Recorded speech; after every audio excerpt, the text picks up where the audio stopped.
Yo creo que fue por las redes sociales, me lo mandó un día mi padre, me mandó un enlace, creo que fue por Facebook. La verdad que nos pareció muy interesante el tema de, sobre todo, de las pizarras, al vernos las pizarritas, la variedad y tal, que eso es lo que nos gustaba a nosotros porque tenemos aquí todo eso de pizarras y pensamos que podía encajar. Lo estuvimos ahí valorando, tardamos porque nos da un poco de miedo también el lanzarte algo nuevo, pero bueno, al final pues lo... El primer fin de semana en total hicimos 53, ¿vale? Lo bueno es que entre semana se ha notado y hemos dado bastantes más comidas de lo que dábamos antes de cachopos. Hablé contigo, largo y tendido. La verdad que la conversación fue desde el principio como muy fluida, muy fácil, muy clara. Y dije, bueno, pues vamos a probar.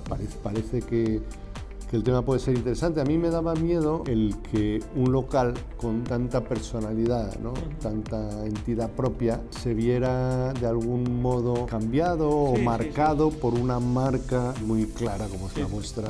Pero bueno, lo hemos incluido dentro de nuestra oferta y la verdad es que ha sido un empujón. Eso es lo que yo estaba buscando un poco de ayuda y Cachopo King tenía todo, tenía gente que sabía hacer todo el marketing, la publicidad, ayudarnos con logotipos de esas cosas y un producto muy bueno también.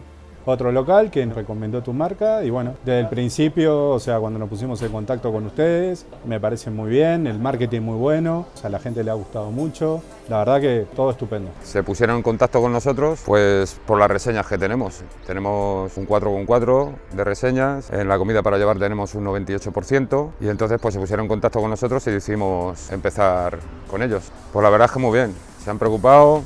El producto muy bueno, el servicio también es bueno y se siguen preocupando, no el primero, sino que se siguen preocupando y bastante bien.